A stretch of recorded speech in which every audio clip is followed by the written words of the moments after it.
vamos a comenzar orando. Recuerden poner en silencio los teléfonos. Bien, vamos a comenzar orando. Señor, te rogamos que bendigas este tiempo en el que nos queremos exponer a tu palabra, Señor, para entender cosas difíciles que están por encima de nuestra razón, pero que tú las has puesto allí, Señor, para que nosotros nos admiremos y maravillemos de que aunque no lo entendamos, por la fe creemos todas estas cosas, y esa fe es la fe que tú has puesto en nuestros corazones por tu Espíritu Santo.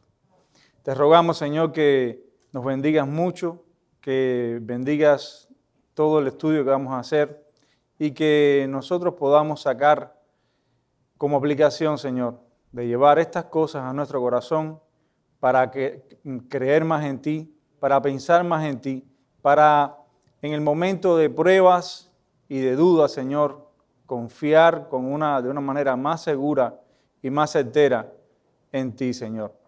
Te lo pedimos en el nombre de Jesús. Amén. Bien, la semana pasada comenzamos a estudiar el capítulo 8 sobre Cristo el mediador y habíamos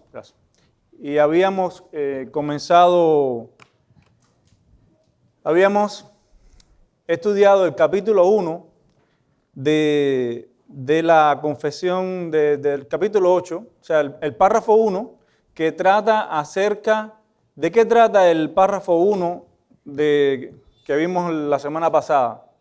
De Cristo, en el capítulo de Cristo el mediador. ¿Quién recuerda de qué tratamos, de qué hablamos la semana pasada en el párrafo 1? Que no sea Joel, por favor. ¿De qué hablamos en el párrafo 1? De la ordenación de Cristo. ¿De la ordenación de Cristo para qué? Como mediador. ¿Y qué cosa dijimos que era un mediador bíblicamente? Un representante, un garante de un pacto entre dos partes. Y en este caso, Cristo, ¿qué tipo de pacto garantiza?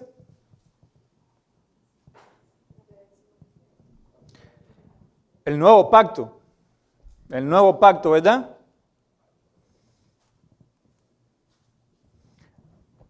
Eso ya lo respondimos, de la ordenación de Cristo como mediador.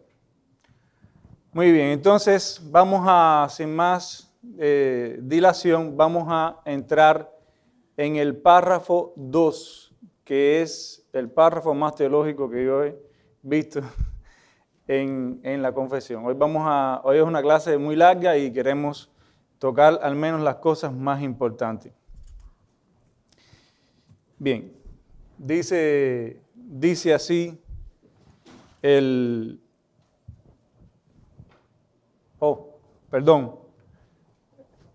es la...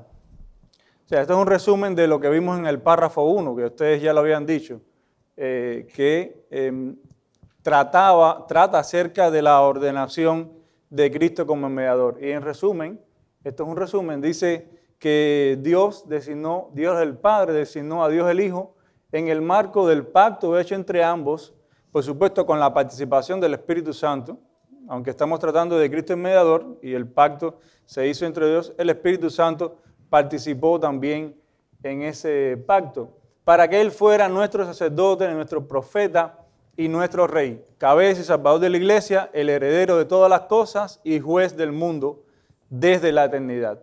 Esta designación de Cristo como mediador fue algo que sucedió en la eternidad. No hay duda de eso. Eso fue lo que vimos en resumen en la clase pasada. Ahora sí vamos a entrar en el párrafo 2, que dice así, ustedes lo pueden leer ahí, yo lo voy a leer aquí. El Hijo de Dios, la segunda persona en la Santa Trinidad, siendo verdadero y eterno Dios, el resplandor de la gloria del Padre, consustancial con aquel que hizo el mundo e igual a Él, y quien sostiene y gobierna todas las cosas que ha hecho, cuando llegó la plenitud del tiempo, tomó sobre sí la naturaleza del hombre con todas sus propiedades esenciales y con sus debilidades concomitantes, aunque sin pecado. siendo concebido por el Espíritu Santo en el vientre de la Virgen María, al venir sobre ella el Espíritu Santo y cubrirla el Altísimo con su sombra. Y así fue hecho de una mujer de la tribu de Judá, de la simiente de Abraham y David, según las Escrituras.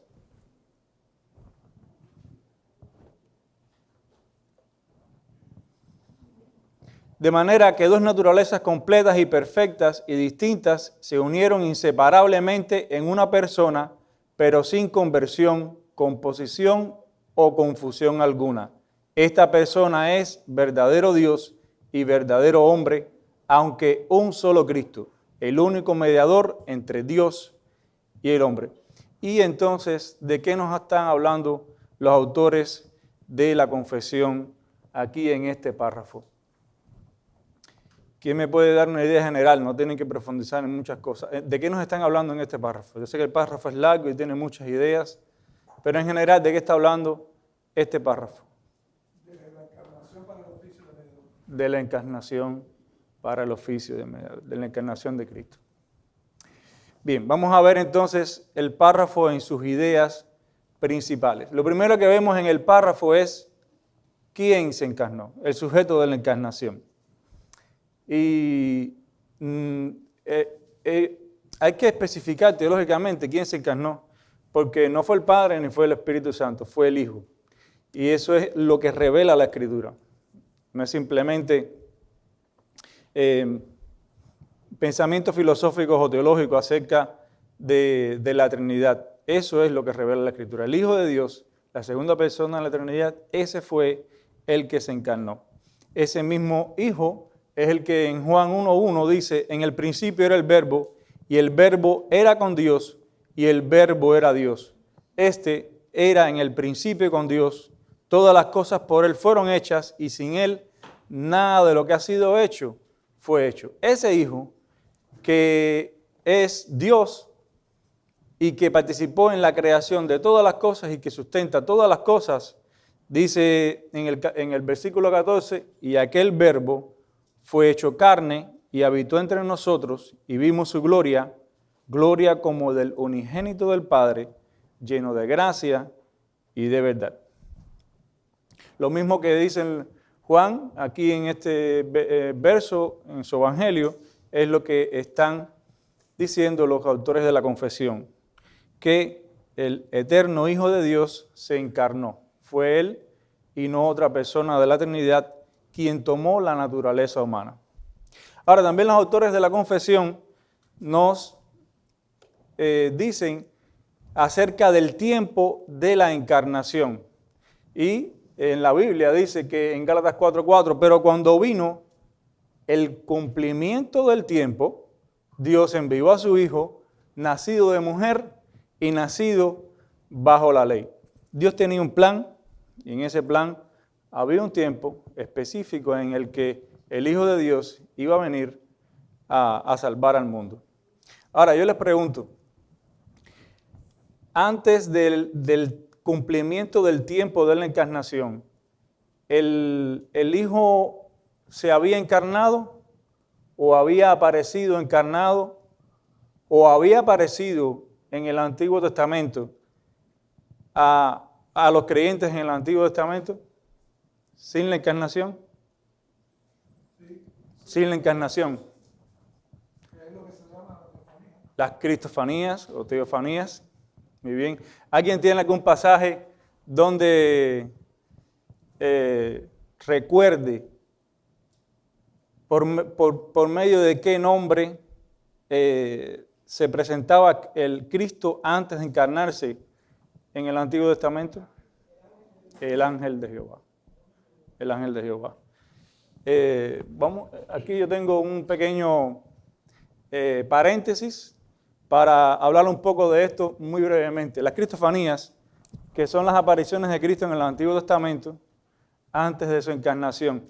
Y hay varios pasajes ahí, si quieren tomar nota o tirarle una fotico, como está haciendo Yadian. En Génesis 14, del 18 al 20, vemos el encuentro entre Abraham y Melquisedec. Génesis 16, entre Agar y el ángel de Jehová, Agar la esclava de de Abraham. En Génesis 32 vemos a Jacob y el ángel en Peniel. En Éxodo 24, Moisés y los 70 ven a Dios en el monte Sinaí. Daniel 3:25, el ángel de Dios en el horno de fuego. También en Jueces 13, en Josué 5:35. Vamos a leer este de Josué 5:35. Y ustedes, hay un principio para identificar estas cristofanías en el Antiguo Testamento, y es que los ángeles cuando se aparecen nunca reciben adoración. Ellos rechazan adoración, tanto en el Antiguo como en el Nuevo Testamento. En estos casos, Dios se identificó como Dios y recibió adoración. Y un ejemplo de esto, todos estos ejemplos tienen cosas muy parecidas, el lenguaje es muy parecido, pero en Josué 5:13, por ejemplo, es un pasaje corto y muy ilustrativo de estas cosas. Dice: estando Josué cerca de Jericó, alzó sus ojos y vio un varón que estaba delante de él, el cual tenía una espada desenvainada en su mano. Y Josué, yendo hacia él, le dijo: ¿eres de los nuestros o de nuestros enemigos? Él respondió: no, mas como príncipe del ejército de Jehová he venido ahora. Entonces Josué, postrándose sobre su rostro en tierra, le adoró y le dijo: ¿qué dice mi señor a su siervo? Y el príncipe del ejército de Jehová respondió a Josué: quita el calzado de tus pies, porque el lugar donde estás es santo. Y Josué así lo hizo. ¿A quién le recuerda que haya dicho eso? A alguien. O sea, el Dios, yo soy, el yo soy, le dijo a Moisés estas mismas palabras. Josué estaba recibiendo allí de parte de este ángel de Jehová, del príncipe de los ejércitos de Jehová, la comisión de ir a entrar en la tierra prometida y conquistar el reino para Dios. Pero, como estamos tratando, pues en el cumplimiento del tiempo, Dios envió a su Hijo, nacido de mujer y nacido bajo la ley. El Hijo tomó sobre sí la misma naturaleza que nosotros tenemos, y así fue que Cristo, el Hijo del Hombre, tomó un cuerpo humano y una naturaleza humana. Y luego de la encarnación, las Escrituras nos enseñan que ya Cristo no es solo Dios, sino todo Dios y todo hombre. Eso es lo que vemos en las Escrituras. Ahora, la tercera cosa que nos enseña este párrafo es la esencia de la encarnación. Y dice así el párrafo en esta sección: Cristo tomó sobre sí la naturaleza del hombre con todas sus propiedades esenciales y con sus debilidades concomitantes, aunque sin pecado. ¿A qué se refiere esto de sus propiedades esenciales? Que Cristo tomó sobre sí la naturaleza del hombre con sus propiedades esenciales. ¿A qué se refieren los autores? ¿Alguna idea? Que se encargó malamente con todo lo que... Sí, evidentemente. Eso es lo que está diciendo. Que tomó sobre sí la naturaleza humana. Pero ¿a qué se refiere a las propiedades esenciales? Esenciales que no fueron todas, es decir, no cogió pecado humano.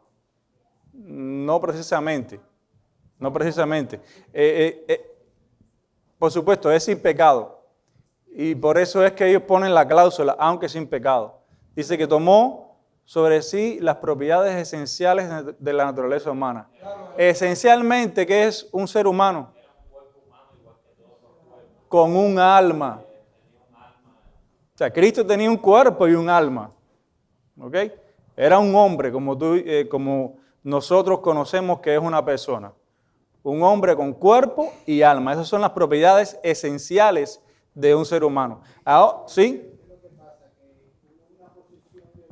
Que vamos a llegar ahí. Gracias. Y esto es lo que está hablando el texto este de Hebreos.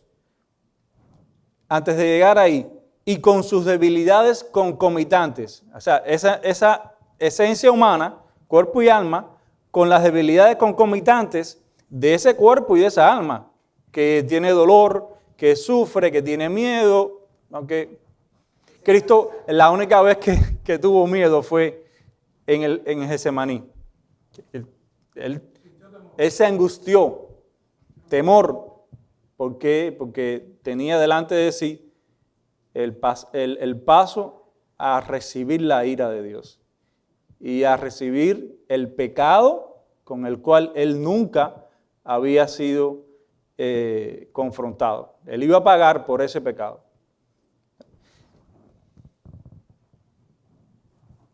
Aunque sin pecado. Dice Hebreos 2:17, por lo cual debía ser en todo semejante a sus hermanos, para venir a ser misericordioso y fiel sumo sacerdote en lo que a Dios se refiere, para expiar los pecados del pueblo. Y en Hebreos 4:15 se dice, porque no tenemos un sumo sacerdote que no pueda compadecerse de nuestras debilidades, sino uno que fue tentado en todo, según nuestra semejanza, pero sin pecado. ¿Cómo fue esta tentación de Cristo? Fue tentado porque tenía concupiscencias como las tenemos nosotros. No. Pero fue tentado. Y por medio de esa tentación y esa aflicción, Él pudo hacer todo lo que hacemos nosotros sin llegar a pecar. Demostrar que el segundo Adán, el postrer Adán, el Adán de Dios, Cristo, iba a comprar la justicia perdurable para su pueblo. Eso fue lo que vino a hacer Cristo.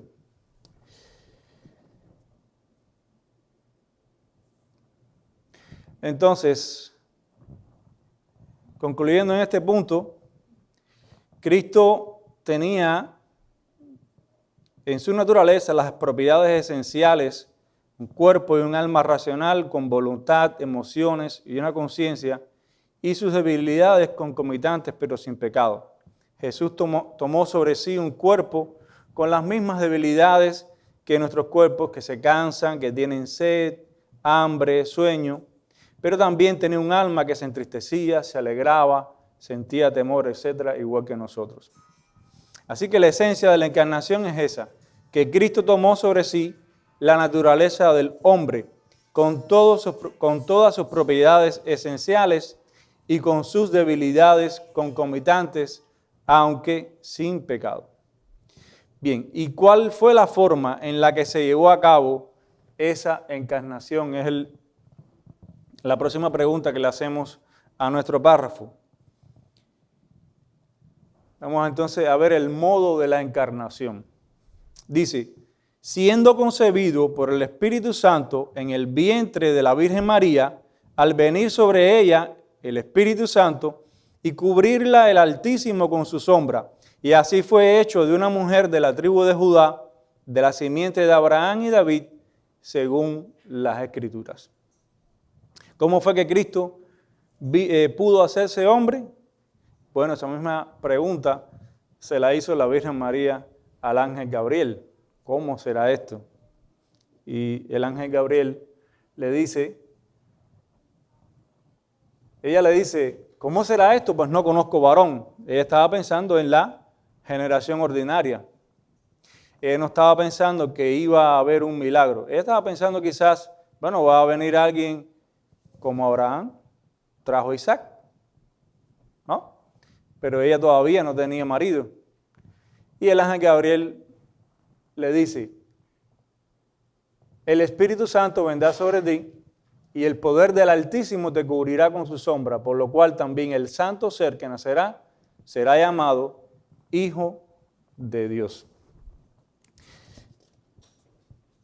O sea que nosotros ni en la resurrección, ni en la encarnación, ni en ninguno de los pasajes misteriosos en los que solo Dios tiene conocimiento y nosotros tenemos revelación, podemos ponernos a cuestionar o a fantasear qué ocurrió allí, porque entonces vino el Espíritu y María sintió esto. Y, o sea, lo más que podemos analizar es que la parte femenina de la generación, de la multiplicación humana, el óvulo en María, fue fecundado de una manera milagrosa y ahí empezó a haber una información genética que traía la otra parte de la información de los cromosomas que se necesitaban para un ser. Y eso ocurrió milagrosamente, pero hasta ahí.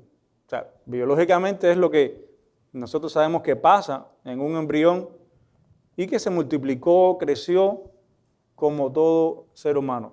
Pero el Espíritu Santo llenaba a esa criatura desde su fundación. Dios, como dice el Salmo 39, si mal no recuerdo, entretejió el ser de Jesús como entreteje la vida de cada uno de nosotros en el momento en el que empezamos a existir. Pero Dios lo hizo de una manera extraordinaria, sin la participación de un hombre. Y por supuesto, no hubo ninguna relación sexual. Ahora, yo les pregunto, ¿el sexo como tal es malo? ¿Es lo que transmite el pecado al ser humano? ¿La relación sexual? Y entonces, ¿qué es lo que pasa? ¿Cómo es que se transmite el pecado de generación en generación ordinaria?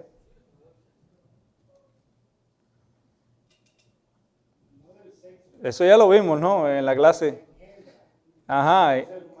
En la generación ordinaria, la imputación de la desobediencia a Adán pasa a los hombres y cada ser humano nace, como decía David en el Salmo 51, en pecado me concibió mi madre. O sea, no porque la madre de David había hecho algo malo, sino que todo ser humano nace en pecado. Eso es lo que está queriendo decir el Salmo 51. Nosotros sabemos que cuando un espermatozoide fecunda un óvulo, inmediatamente en aquel lugar está siendo creada una nueva persona de manera ordinaria. Antes de que nosotros fuéramos fecundados en el vientre de nuestras madres, nosotros no existíamos, no éramos nada ni nadie. Cuando nuestro Padre nos engendró, nuestro Padre terrenal, en ese momento fue creada la persona de cada uno de nosotros. ¿Entiendes? En el caso del Hijo de Dios, como dice Juan 1:1, Él, no fue hecho, no fue creado en ese momento. Él era Él, la persona del Hijo de Dios existía y por lo tanto no tenía necesidad de ser creado. Por eso es que en Isaías 9:6 se nos dice, porque un niño nos es nacido, hijo nos es dado. Como niño Cristo nació, pero como Hijo de Dios se nos fue dado porque Él ya existía. La segunda persona de la Trinidad ya existía, el niño no. Por eso es que se nos dice que el niño nació, pero el Hijo de Dios, la segunda persona de la Trinidad, se nos fue dado. Muy bien. Esto en cuanto a el modo de la encarnación. Y ahora vamos al pollo del arroz con pollo.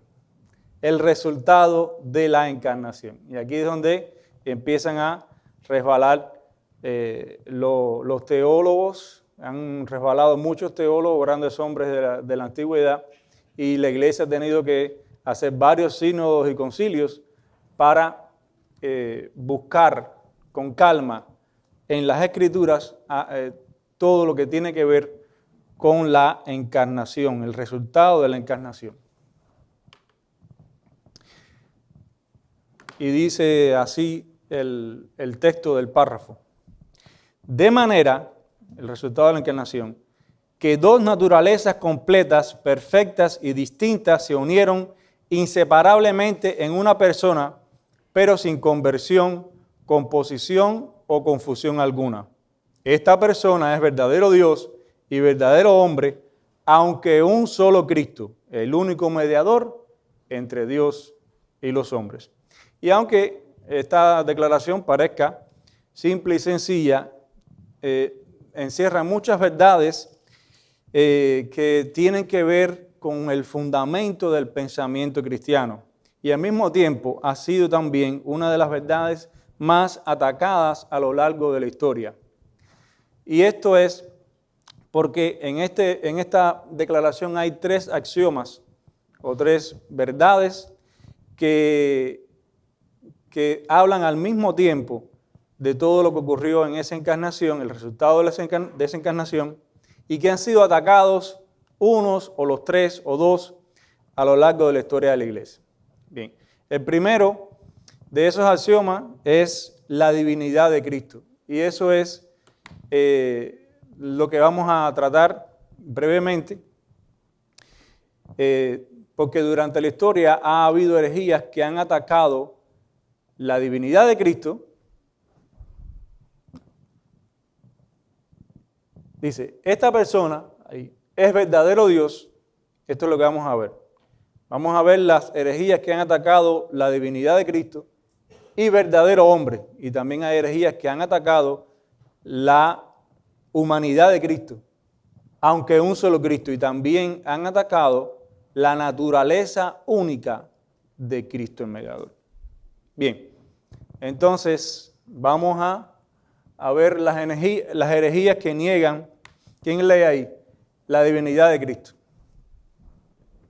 Arrianismo. Cristo no había sido engendrado por el Padre, como dice la Escritura, sino que había sido creado por Él. Para ellos Cristo había sido la primera criatura del Padre. Él tenía un lugar de preeminencia en toda la creación, pero Él no era eterno como lo era el Padre. Y de esa manera ellos negaban la divinidad de Cristo. Arrianismo. ¿Quién era Arrio? Arrio era un prominente filósofo, obispo y teólogo de Alejandría. Y si no lo recuerdan, Alejandría era una ciudad donde hubo una gran biblioteca y había como que universidades en aquel tiempo. Era el centro de la cultura del Oriente en aquel tiempo. Arrio, dice la historia, que lanzó la controversia que lleva su nombre cuando el Papa Alejandro I de Alejandría dio un sermón hablando sobre la similitud del Hijo con el Padre. Arrio interpretó que el discurso de Alejandro era una forma de reavivar el sabelianismo y argumentó condenándolo posteriormente, que si el Padre engendró al Hijo, el que fue engendrado tuvo un principio de su existencia. Y esto hace evidente que hubo un tiempo en el que el Hijo no existía. Por lo tanto, necesariamente el Hijo se hizo sustancia desde la nada. Esta es una cita textual de lo que describe la esencia de la doctrina de Arrio. En el 321, Arrio fue denunciado por el Sínodo de Alejandría, un sínodo local en Alejandría, por enseñar el punto de vista herético sobre la relación entre Jesús y Dios el Padre.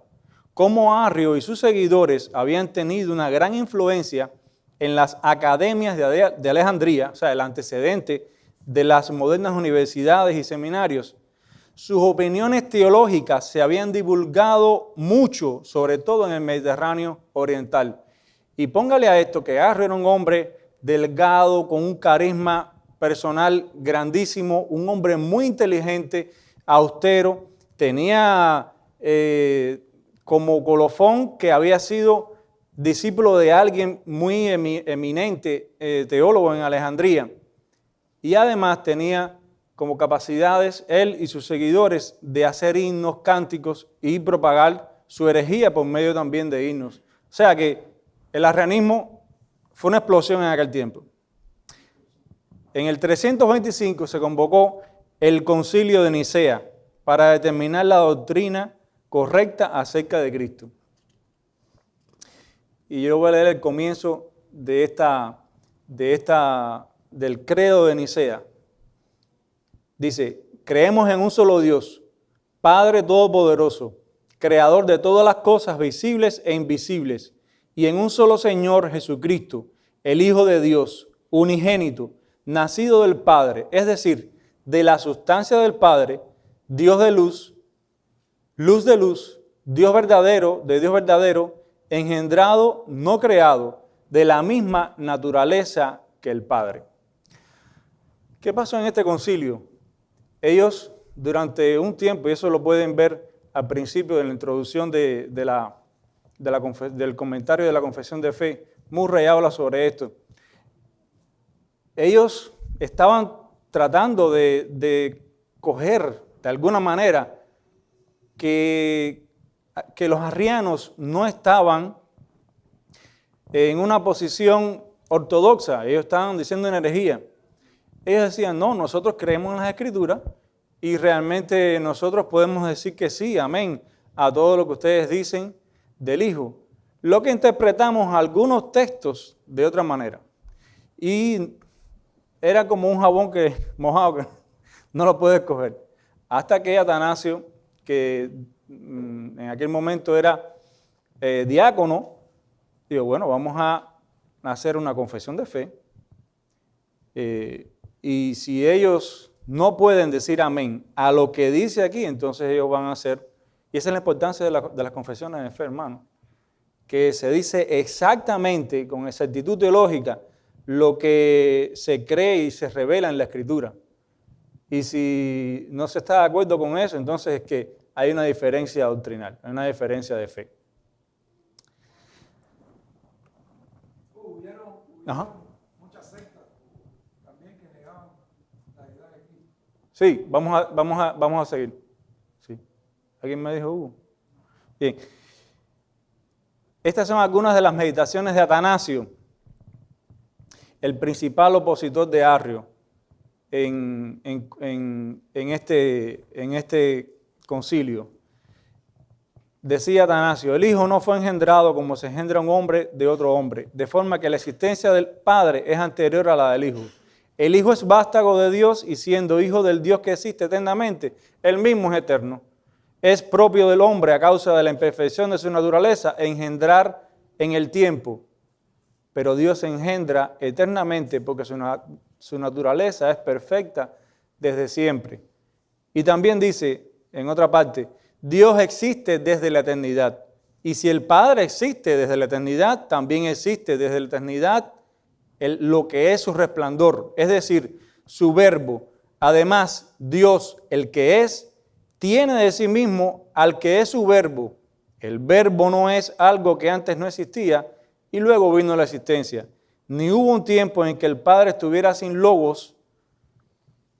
La audacia dirigida contra el Hijo llega a tocar con su blasfemia al mismo Padre, ya que lo concibe sin sabiduría, sin logos y sin Hijo en algún tiempo. O sea, ahí es donde llega el error de los arrianos. En pocas palabras, el Hijo siempre ha sido Hijo eterno del Padre eterno. El Padre es eternamente Padre de su inmutable Hijo. Amén. Amén. Pero también hubo otro grupo, los sabelianos, que negaban también la divinidad de Cristo de otra manera. Afirmaban que había un solo Dios, pero que él mismo se manifestaba como Padre, otras veces se manifestaba como Hijo y otras veces como el Espíritu Santo. Para ellos no existía la persona del Hijo de Dios, para ellos Cristo no existía como persona. Existía Dios que unas veces se manifestaba como Padre, otras como Hijo y otras como Espíritu Santo, pero la persona de Cristo, independientemente a la persona del Padre y a la persona del Espíritu Santo, no existía. Y de esa manera negaban la divinidad de Cristo. Eso era lo que creían los sabelianos. Años después, los creyentes respondieron a estos errores con lo que se conoce como el credo atanasio, que más tarde fue resumido un poco en el concilio en el 415 de Calcedonia, ¿no? que trata acerca específicamente de la persona de Cristo. Y vamos a leer porque es denso, pero aquí hay mucha exactitud teológica, hermano. Esto es lo que revela la Escritura acerca del resultado de la encarnación de Cristo. Dice, adoramos a un Dios en la Trinidad y a la Trinidad en la unidad, sin confundir las personas, sin dividir la sustancia. Una es en efecto la persona del Padre, otra la del Hijo, otra la del Espíritu Santo, pero el Padre, el Hijo y el Espíritu Santo tienen una misma divinidad, una gloria igual y una misma eterna majestad. Cual es el Padre, tal es el Hijo, tal es el Espíritu Santo. Increado es el Padre, increado el Hijo, increado el Espíritu Santo. Inmenso es el Padre, inmenso el Hijo, inmenso es el Espíritu Santo. Eterno es el Padre, eterno es el Hijo, eterno es el Espíritu Santo. Y sin embargo, no son tres eternos, sino un solo eterno, ni tampoco tres increados, ni tres inmensos, sino uno increado y un inmenso. Igualmente omnipotente es el Padre, omnipotente el Hijo, omnipotente el Espíritu Santo. Y sin embargo, no son tres omnipotentes, sino un solo omnipotente. Dios es el Padre, Dios es el Hijo, Dios el Espíritu Santo. Y sin embargo, no son tres dioses, sino un solo Dios. Así el Padre es Señor, el Hijo es Señor, el Espíritu Santo es Señor. Y sin embargo, no son tres señores, sino un solo Señor. Porque así como la verdad cristiana nos obliga a confesar que cada una de las tres personas en particular es Dios y Señor, así la religión católica, quiere decir universal, en este sentido, nos prohíbe decir que hay tres dioses o tres señores. El Padre por nadie ha sido hecho, no ha sido creado ni engendrado. El Hijo proviene únicamente del Padre, no ha sido hecho, creado, sino engendrado. El Espíritu Santo proviene del Padre y del Hijo, no ha sido hecho, ni creado, ni engendrado, sino que procede. Hay por consiguiente un solo Padre, no tres padres, un solo Hijo, no tres hijos, un solo Espíritu Santo, no tres Espíritus Santos. Y en esta Trinidad nadie es antes o después, nadie es mayor o menor, sino que las tres personas son igualmente eternas y del mismo modo iguales, de suerte que en todo, como ya se ha dicho antes, hay que venerar la unidad en la Trinidad y la Trinidad en la unidad. El que quiera, pues, ser salvo, debe creer todo esto acerca de la Trinidad. Amén. Mucha precisión teológica y mucha estudio consciente y sincero, honesto de las Escrituras para resumir estas cosas. Ahora bien, esto en cuanto a las herejías principales que negaban la divinidad de Cristo, pero también había herejías que niegan la humanidad de Cristo. Y aquí vemos entonces los docetas, el docetismo. ¿Alguien que lea para ayudarme un poquito? Los docetismo. Para ellos Dios era real, pero él mismo se había manifestado en forma de una apariencia etérea delante de los apóstoles. Aquel Jesús a quien los hombres vieron durante su época no era una cosa de verdad, sino que era una especie de fantasma que ellos podían ver. Era un fantasma de la deidad, una imagen o una apariencia. O sea, ellos estaban negando que Cristo era un hombre real. Ellos estaban diciendo que lo que vieron todas las personas durante la vida de Cristo fue un fantasma.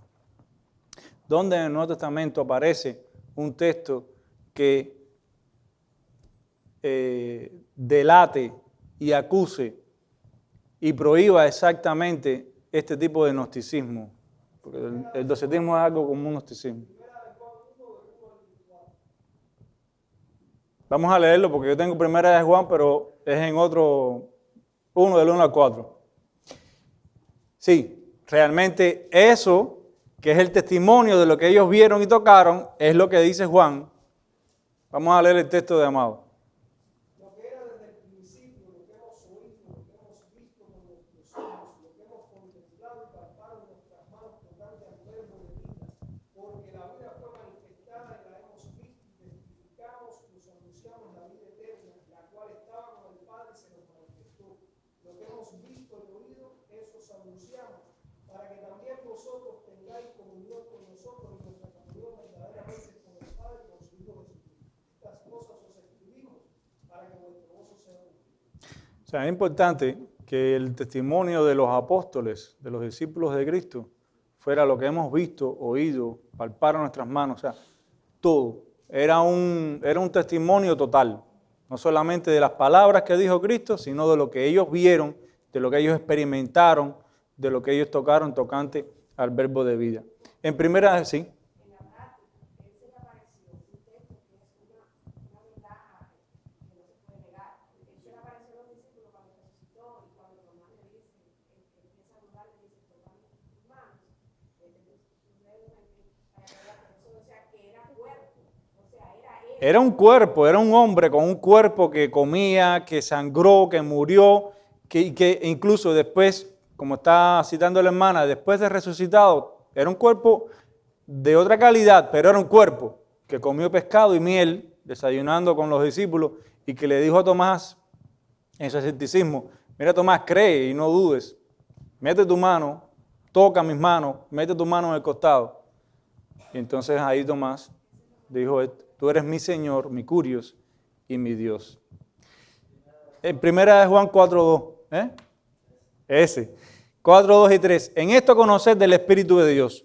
Todo espíritu que confiesa que Jesucristo ha venido en carne es de Dios. Y todo espíritu que no confiesa que Jesucristo ha venido en carne no es de Dios. Y este es el espíritu del anticristo, el cual vosotros habéis oído que viene y que ahora ya está en el mundo. Estas cosas estaban pasando en el tiempo en el que Juan todavía vivía. Ahora, junto con la secta de los docetas, tenemos el apolinarismo. O sea, ellos creían, fundado por Apolinar de la Odisea, un obispo también distinguido, ellos creían que el cuerpo de Jesús era el cuerpo de un verdadero hombre. Había un hombre llamado Jesús, sobre el cual el Cristo vino, y ambos cohabitaban juntos. Por lo tanto, teníamos a un hombre que se llamaba Jesús y al Cristo que cohabitaba con él. Y si de alguna forma ese Jesús debía ser adorado, decían ellos, era simplemente por el Cristo que habitaba en él, pero no por el Jesús. Por lo tanto, ellos estaban diciendo que ese Cristo no era hombre, sino que él usó al hombre Jesús. Ese era lo que decían los apolinaristas. El tercer axioma que declaran los autores de la confesión de fe y que también ha sido fuertemente atacado en la historia por herejías es en cuanto a la personalidad de Cristo. La confesión enseña, esta persona es verdaderamente Dios y verdaderamente hombre, aunque un solo Cristo. Y aquí tenemos a los nestorianos. Los nestorianos decían, ¿cómo es posible que Cristo sea una persona si Él tiene dos naturalezas? Ellos creían más o menos lo mismo que los apolinaristas, de que había un hombre llamado Jesús en el cual habitaba el Cristo, pero ellos agregaban que por tanto en Él había dos personas y no solamente una, la persona de Cristo y la persona de Jesús. O sea, más enredado todavía. O sea, todos estos textos que nosotros hemos mencionado, por supuesto, descartan y desmienten estas herejías. El eutiquianismo viene de Eutico, un presbítero de Constantinopla. Decían que Cristo no tenía dos naturalezas, humana y divina, sino que Él tenía una sola y nueva naturaleza. Al unirse la naturaleza divina y humana, resultó en una tercera naturaleza, algo completamente distinto y nuevo, una mezcla de las dos naturalezas. Y esto también es una herejía. Dice nuestra confesión de fe y los credos que hemos visto aquí, que no había confusión ni mezcla de las naturalezas como resultado de la encarnación. Bien, ¿qué nos dice la Biblia con respecto a la divinidad de Cristo? La Biblia nos dice que Cristo es verdadero Dios. Dice en 1 de Juan 5, 19 y 20, sabemos que somos de Dios y el mundo entero está bajo el maligno, pero sabemos que el Hijo de Dios ha venido y nos ha dado entendimiento para conocer al que es verdadero, y estamos en el verdadero, en su Hijo Jesucristo. Este es el verdadero Dios y la vida eterna. Dice también en Tito 2:13, aguardando la esperanza bienaventurada y la manifestación gloriosa de nuestro gran Dios y Salvador Jesucristo. En Romanos 9:5, otro texto, dice, de quienes son los patriarcas y de los cuales según la carne vino Cristo, el cual es Dios sobre todas las cosas, bendito por los siglos. Amén. En 2 de Pedro 1:1, el apóstol comienza su carta diciendo, Simón Pedro, siervo y apóstol de Jesucristo, a los que habéis alcanzado por la justicia de nuestro Dios y Salvador Jesucristo, una fe igualmente preciosa que la nuestra. En Filipenses 2:5 al 6 dice, haya pues este sentir en vosotros que hubo también en Cristo Jesús, el cual siendo en forma de Dios, literalmente morfe theos, o sea, forma de Dios, esencia de Dios, no estimó el ser igual a Dios como cosa a que aferrarse. En Hebreos 1:8 dice, mas del Hijo dice, tu trono, oh Dios, por el siglo del siglo, cetro de equidad es el cetro de tu reino. En Juan 20:28, cuando el pasaje de Tomás, entonces Tomás respondió y le dijo, cuando ve a Cristo, Señor mío y Dios mío. Esa fue la reacción de Tomás al ver al Cristo resucitado. El curios míos y el theos míos. El curios no es equivalente a mister o algún grado de rango humano. Este curios es el equivalente a Jehová en el Antiguo Testamento. En la Septuaginta, en la versión griega que tenían en Alejandría, ellos sustituyeron Jehová, que era intraducible en aquel tiempo, por Señor, curios. Comparemos Joel, por ejemplo, 2:32 con Romanos 10:13. Joel 2:32 dice, y todo aquel que invocar el nombre de Jehová será salvo.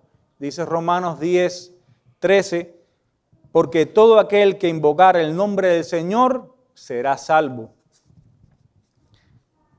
También a Cristo se le atribuyen en las Escrituras atributos que solo Dios posee. Él es eterno, dice en Apocalipsis 1:8, yo soy el alfa y el omega, principio y fin, dice el Señor, el que es y que era y que ha de venir, el Todopoderoso. En Juan 8, 56 y 57, Cristo, de 56 al 58, Cristo dice de sí mismo, Abraham vuestro padre se gozó de que había de ver mi día, y lo vio y se gozó. Entonces le dijeron los judíos, ¿aún no tienes 50 años y has visto a Abraham? Jesús le dijo, de cierto os digo, antes que Abraham fuese, yo soy. Colosenses 1:15 y 16 dice, Él es la imagen del Dios invisible, el primogénito de toda creación, porque en Él fueron creadas todas las cosas, las que hay en los cielos y las que hay en la tierra, visibles e invisibles, sean tronos, sean dominios, sean principados, sean potestades, todo fue creado por medio de Él y para Él. Juan 1:1, en el principio era y el verbo era Dios. Pero también Cristo es omnipresente. ¿Quién me puede traer un par de textos donde diga que Cristo es omnipresente? Aún estando en su encarnación, Cristo era omnipresente.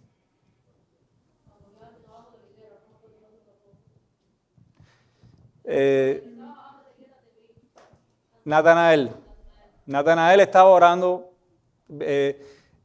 parece que tuvo alguna revelación y él le dice, yo te vi ahí cuando estabas debajo de la higuera. Pero eso habla de la omnipresencia o de la omnisciencia. De las dos cosas, de la omnisciencia y de la omnipresencia. Porque él como cuerpo humano no podía estar en otro lugar diferente. No podía como hombre, pero estaba en el mismo momento, estaba como Dios en todas partes. Y también ahora mismo, Cristo es omnipresente tanto como los tuvo cuando estaba encarnado. Por ejemplo, en Mateo 18:20, Él le promete a los discípulos que donde quiera que estén reunidos, porque donde estén 2 o 3 congregados en mi nombre, allí estoy yo en medio de ellos. No, pero en la omnipresencia, vamos a terminar con la omnipresencia. En Mateo 28:20, en la Gran Comisión, he aquí yo estoy con vosotros todos los días hasta el fin del mundo. Y hay un texto en el que Cristo dice que Él está hablando con Nicodemo, pero a la vez está en el cielo. Y eso está en Juan 3:13. Dícele Jesucristo a Nicodemo: nadie subió al cielo, sino el que descendió del cielo, el Hijo del Hombre que está en el cielo. O sea, que Él estaba en los 2 lugares a la vez, hablando con Nicodemo del reino de Dios y gobernando todas las cosas desde el cielo en ese momento. Solo Dios puede ser omnipresente, pero también omnisciente. Dice, estando en Jerusalén en la fiesta de la Pascua, muchos creyeron en su nombre. Aquí está la fe falsa que nosotros conocemos, la fe esa de la emoción de las multitudes, viendo las señales que hacía. Pero Jesús mismo no se fiaba de ellos, porque conocía a todos y no tenía necesidad de que nadie le diese testimonio del hombre, pues Él sabía lo que había en el hombre. O sea, solo Dios conoce lo que hay en nuestra mente, en nuestro corazón. Él es omnipotente. Tú estabas diciendo un texto de la omnisciencia y yo no te... ¿Sí? De Judas. Sí. O sea, y Él le había dicho varias veces a los discípulos, no los he escogido yo y entre vosotros hay uno que es traidor. O sea, Él sabía todas las cosas, Él sabía lo que había en el hombre. Pero también Cristo es omnipotente. Dice en Hebreos 1:3, el cual siendo el resplandor de su gloria, hablando de Cristo, y la imagen misma de su sustancia, y quien sustenta todas las cosas con la palabra de su poder, habiendo efectuado. O sea, cuando nosotros vemos esa omnipotencia con la que Dios sustenta todas las cosas, también se le atribuye a Cristo. Y no solo en este texto, sino también en un texto que habíamos visto en Colosenses 1:15, que lo habíamos visto en la eternidad. Dice, en Él fueron creadas todas las cosas, las que hay en los cielos y las que hay en la tierra, visibles e invisibles, sean tronos, sean dominios, y las que hay, sean principados, sean potestades. Todo fue creado por medio de Él y para Él. Y en Apocalipsis 1:8, que la habíamos visto ya, dice, yo soy el alfa y el omega, principio y fin, dice el Señor, el que es y que era y que ha de venir, el Todopoderoso. Y este es uno de los textos en los que tropiezan los testigos de Jehová. Y dicen que solamente Jehová es todopoderoso. Y entonces cuando nosotros le demostramos que la Escritura habla de Cristo como el Todopoderoso, ahí entran en problemas ellos. De Cristo se nos dice que también hacía obras que solo Dios puede hacer, crear, preservar todas las cosas, elegir. O sea, ya estos textos los hemos visto. Vamos a ver elegir evidentemente para salvación. Dice, no me elegisteis vosotros a mí, sino que yo os elegí a vosotros. Y os he puesto para que vayáis y llevéis fruto, y vuestro fruto permanezca, para que todo lo que pidiereis al Padre en mi nombre, Él os lo dé. O sea, está en Juan 15:16. Jesús puede perdonar pecados, solo Dios puede perdonar pecados. Dice en Lucas 5:20, al ver Él la fe de ellos, le dijo, hombre, tus pecados te son perdonados. Jesús da vida eterna, dice Juan en Juan 10:28. Y yo, hablando de Él mismo, yo les doy vida eterna y no perecerán jamás, ni nadie las arrebatará de mi mano. Son las ovejas que el Padre le dio a Él. Y también Jesús recibe adoración. En Juan 9:38 le dijo Jesús, pues le has visto, y el que habla contigo, Él es. Y él dijo, creo, Señor, y le adoró. Aquí está hablando de que él recibe la adoración como Dios. En Lucas 24, al final del Evangelio, dice, y aconteció que bendiciéndolo se separó de ellos y fue llevado arriba al cielo. Ellos, después de haberle adorado, volvieron a Jerusalén con gran gozo. O sea, Jesús dijo ser Dios y recibió adoración como Dios, no como un ser intermedio. Y en Hebreos 1, 6 y 8 dice, y otra vez, cuando introduce al primogénito en el mundo, dice, adórenle todos los ángeles de Dios. Mas del Hijo dice, tu trono, oh Dios, por el siglo del siglo. O sea, cuando introduce al primogénito y lo encarna, dice, adórenle todos los ángeles. Ese es el Hijo de Dios. Ese es el primogénito. Pero del Hijo no dice que era un ángel, dice, tu trono, oh Dios. Ese es el juego teológico que hace el autor de la carta de Hebreos con relación a la persona del Hijo. Él trata de demostrar por las Escrituras y por los Salmos que Dios estaba revelando a ese Hijo como mediador, como profeta, como Dios desde el Antiguo Testamento. Y también la Biblia nos dice que Cristo era un ser humano. Vamos a ver esto en 7 argumentos bíblicos. Primeramente, que las Escrituras decían que el Mesías iba a ser un hombre, que iba a nacer de una mujer. ¿Y que iba a nacer en qué aldea? La aldea de Belén, ¿verdad? Dice Isaías 7:14, por tanto el Señor mismo os dará señal. He aquí la Virgen concebirá y dará a luz un hijo y llamará su nombre Emmanuel. ¿Qué quiere decir? Dios con nosotros. Esa es la promesa del pacto, Dios con nosotros. Cristo también es designado en las Escrituras como un hombre, no como un fantasma ni algo parecido. Dice el apóstol Pedro en su predicación en el día de Pentecostés, varones israelitas, oíd estas palabras, Jesús Nazareno, varón aprobado por Dios entre vosotros, con las maravillas, prodigios y señales que Dios hizo entre vosotros, por medio de él, como vosotros mismos sabéis. O sea, ellos mismos sabían que Cristo era un hombre, había venido como hombre. Pero además, dice más adelante en Hechos 17:31, por cuanto ha establecido un día en el cual juzgará al mundo con justicia por aquel varón a quien designó, dando fe a todos con haberle levantado de los muertos.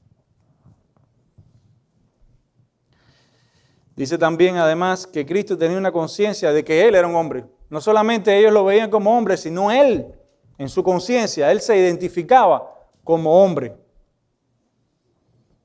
Dice en Juan 8, 39 y 40, respondieron y le dijeron, nuestro padre es Abraham. Jesús les dijo, si fueseis hijos de Abraham, las obras de Abraham haríais, pero ahora procuráis matarme a mí, hombre, que os he hablado la verdad, la cual he oído de Dios. No hizo esto Abraham.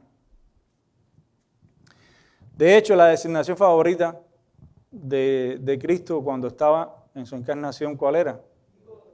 Hijo del hombre. Él no decía, él dijo, yo soy el Hijo de Dios, pero lo que más repetía es, el Hijo del hombre hará esto, el Hijo del hombre tiene que sufrir, el Hijo del hombre tiene que hacer tal cosa.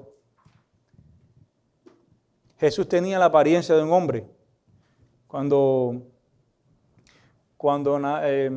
Andrés lo ve, él dice, no. Cuando la samaritana habla con Jesús, ella va al pueblo y dice, venid y ved a un hombre que me ha dicho todo cuanto he hecho. ¿No será este el Cristo? Jesús también tenía el cuerpo de un hombre. Cuando la mujer derramó el perfume en su cuerpo, pues dice, mientras comían, tomó Jesús el pan y bendijo y lo partió, dijo a sus discípulos, tomad, comed, esto es mi cuerpo. Y cuando como yo les decía, cuando la María derramó el perfume sobre él, él dijo, porque al derramar este perfume sobre mi cuerpo lo ha hecho a fin de prepararme para la sepultura. Así que por tanto los hijos participaron de carne y sangre. Él también participó de lo mismo para destruir por medio de la muerte al que tenía imperio, el imperio de la muerte, esto es al diablo. O sea que Cristo participó de la muerte. ¿Y cómo se puede? ¿Qué cosa es la muerte según Santiago? Es la separación del alma y el cuerpo. Cristo participó de la muerte, tenía un cuerpo. Y esto es lo que dice, describe Lucas en cuanto al momento de la muerte de Cristo. Y estando en agonía, oraba más intensamente. Era su sudor como grandes gotas de sangre que caían en la tierra. Esto es con relación al Getsemaní. Pero en cuanto al momento de la muerte, Lucas dice que Cristo entregó su espíritu cuando murió. O sea, Jesús poseía el alma de un hombre, ya eso lo hemos visto, se entristecía, se angustiaba. Bien, yo creo que no hay ninguna duda con estos argumentos, ni de la divinidad de Cristo, ni de la humanidad de Cristo. Su personalidad única. La Biblia también nos enseña que a pesar de Cristo poseer una naturaleza divina y una naturaleza humana, Él posee una sola personalidad. Y las Escrituras nos dicen que esa personalidad es la segunda persona de la Trinidad. De manera que la persona de Cristo es divina y no humana, es eterna y no formada en el tiempo. En el tiempo esa persona divina y eterna tomó una naturaleza humana, alma y cuerpo, para unirla a su personalidad, pero ya como persona, pero Cristo como persona ya existía desde la eternidad.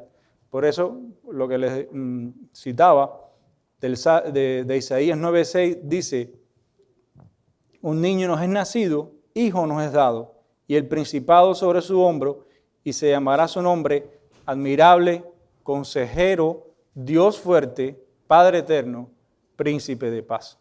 O sea, como niño, Cristo vino a existir. Como hijo, nos fue dado. Yo creo que con esto podemos terminar los argumentos. Y les voy a leer en último lugar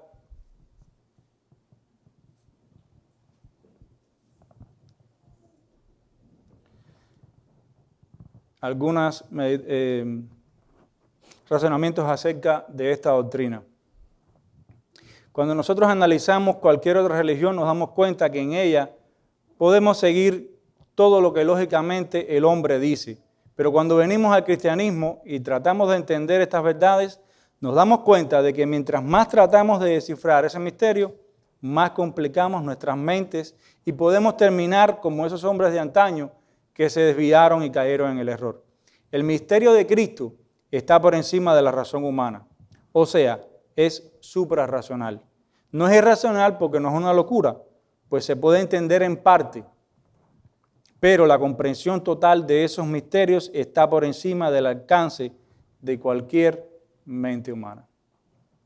Que dice en Deuteronomio 29:29, que lo veíamos en unas clases, que las cosas ocultas pertenecen a Jehová, mas las reveladas son para nosotros. Quiero para terminar leer la declaración que fue formulada por el Cuarto Concilio General de la Iglesia en el 451 en Calcedonia, la cual permaneció desde entonces para la Iglesia como un artículo de fe que está más allá de la comprensión humana y que a pesar de los ataques racionalistas que ha sufrido a lo largo de la historia, la misma ha permanecido firme, vigente tanto para los católicos romanos como para los protestantes. Y esto es como el reflejo que tomaron los autores de la confesión para hacer este párrafo. Nosotros entonces, siguiendo a los santos padres, dice el credo, todos de común consentimiento, enseñamos a los hombres a confesar a uno y al mismo Hijo, nuestro Señor Jesucristo, el mismo perfecto en deidad y también perfecto en humanidad, verdadero Dios y verdadero hombre, de cuerpo y alma racional, coesencial, o sea, cosustancial, con el Padre de acuerdo a la deidad y coesencial con nosotros de acuerdo a la humanidad, en todas las cosas como nosotros, pero sin pecado, engendrado del Padre antes de todas las edades, de acuerdo a la deidad, y en estos postreros días, para nosotros y por nuestra salvación, nacido de la Virgen María, de acuerdo a la humanidad. Uno y el mismo Cristo, Hijo, Señor, unigénito, para ser reconocido en dos naturalezas, inconfundibles, intransferibles, indivisibles, inseparables. Por ningún medio la distinción de naturalezas desaparece por la unión. Más bien es preservada la propiedad de las dos naturalezas concurrentes en una persona y una hipóstasis, no partida ni dividida en dos personas, sino uno y el mismo Hijo, y unigénito Dios, la palabra, el Señor Jesucristo, como los profetas desde el principio lo han declarado con respecto a Él, y como el mismo Señor Jesucristo mismo nos lo ha enseñado, y el credo de los santos padres que nos ha sido dado. Estas es las palabras de conclusión del concilio de Calcedonia, que trató acerca específicamente de la persona de Cristo. Sí. Yo sí quisiera expresar mi opinión en cuanto al uso de los concilios de la iglesia, porque quizás hay alguna persona que nos visita, etc. Nosotros no le damos la misma importancia a los concilios de la iglesia como lo da la iglesia católica. Nosotros, obviamente, como tú trataste en la clase, la Biblia es el único libro que tiene autoridad sobre nuestra iglesia. De tal manera que, aunque nosotros podemos citar los concilios de la iglesia, las confesiones apostólicas, etc., ellas no tienen ninguna regla autoritativa sobre nosotros. Ellas no tienen autoridad sobre nosotros, sino solo la palabra. En esos concilios nosotros vemos la evolución de la doctrina cristiana, la progresión de la doctrina cristiana, la progresión de la revelación bíblica se ve en la Biblia, pero la progresión de la doctrina cristiana se ve en los concilios de la iglesia. Nosotros creemos en la confesión no como un documento inerrante e infalible, lo es la Biblia, esto no lo es. Y nosotros hemos visto en las clases que hay varias inexactitudes, a veces influidas por el tiempo en el que fue escrito esas cosas, pero esto es un documento de hombres, como lo fueron los concilios y los credos que nosotros hemos mencionado. Yo creo que hay ninguna duda en cuanto a eso. ¿Alguna otra duda en cuanto a lo que se dijo en la clase de la persona de Cristo? Sí. Sí. No tengo duda, pero quería mencionar en la posición de la Comisión Bautista de Fe de 1689 de Samuel Guano, algo que me pareció interesante. Él decía: la doctrina de la persona de Cristo dominó la atención de la iglesia durante sus primeros 8 siglos. No fue un día. Esto muestra muy importante para la iglesia cristiana. Una razón por la que requirió tanto tiempo es que la iglesia formulara claramente la doctrina de la persona de Cristo es el hecho de ser uno de los misterios de la fe. Un cristiano no debe dar una respuesta sencilla a la pregunta: ¿quién es Jesucristo? Debe decir que es Dios, pero no solo debe decir eso, debe decir también que es hombre, pero no solo debe decir que Cristo es Dios y hombre, debe decir que es Dios y hombre, dos naturalezas distintas, y sin embargo son una persona. Ese es el misterio. Y es interesante porque muchos creyentes, una pregunta sobre Cristo, además Cristo es la piedra que hace tropezar. No, es que nuestra fe, la fe cristiana, es la única que se basa en la persona de su fundador. O sea, un maometano o un budista puede conocer la religión de ellos, puede practicarla, pueden ser buenos religiosos en su religión sin conocer nada personal de Mahoma o de Buda. Nosotros no. Nuestra religión, nuestra fe, depende de la piedra que es Cristo. Por eso es que el esfuerzo del autor de los Hebreos en demostrar la superioridad de Cristo en su carta a esos hebreos que tenían las Escrituras, y él, empezando la carta, él les demuestra cómo Cristo es superior a todo profeta, cómo Cristo es superior a los ángeles. Él compara a Cristo con los sacerdotes y Cristo es superior. Él compara a Cristo con Moisés y Cristo es superior. Él compara a Cristo con Melquisedec y Cristo es un tipo superior de Melquisedec. Con quien quiera que el autor de los Hebreos compara en su carta a Cristo con cualquier otra persona o rito o tipo en el Antiguo Testamento, Cristo es superior. ¿Y para qué? Pregunto yo, Él se esforzó tanto en demostrar la superioridad de Cristo y la superioridad y mejoría del pacto que hizo Cristo con relación al pacto antiguo, para que nosotros podamos tener confianza en acercarnos al trono de la gracia. Pero como dice Hebreos 3:1, que Él es el apóstol y sumo sacerdote de nuestra fe.